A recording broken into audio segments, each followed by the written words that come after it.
প্রিয় দেশবাসী, বিভাগীয় শহরগুলিতে বিশেষ করে রাজধানী ঢাকায় যানজট অত্যন্ত নিয়ন্ত্রণহীন। হাটে মাঠে ঘাটে, অফিস আদালতে জনগণের ভোগান্তির শেষ নেই। জনজীবনের নানা ক্ষেত্রে জনদুর্ভোগ লাঘব করা না গেলে জনমনে স্বস্তিও ফিরবে না।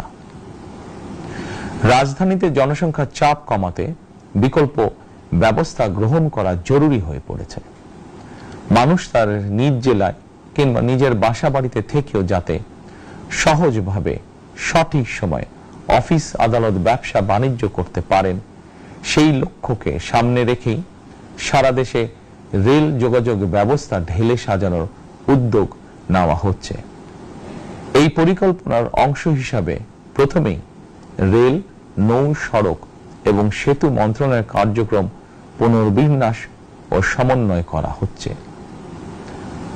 আমরা মনে করি সারা দেশে রেল যোগাযোগ ব্যবস্থার সহজ, সুলভ এবং নিরাপদ করা গেলে একদিকে যেমন জনগণের শহর কেন্দ্রিক বা নগর কেন্দ্রিক নির্ভরতা কমবে, অপরদিকে পরিবেশেরও উন্নতি হবে।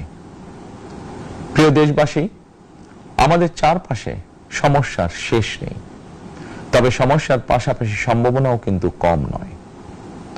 আমাদের বৃহৎ জনগোষ্ঠীকে যদি আমরা দক্ষ জনশক্তিতে রূপান্তরিত করতে পারি, তাহলে এই জনসংখ্যাই হবে আমাদের জনসম্পদ।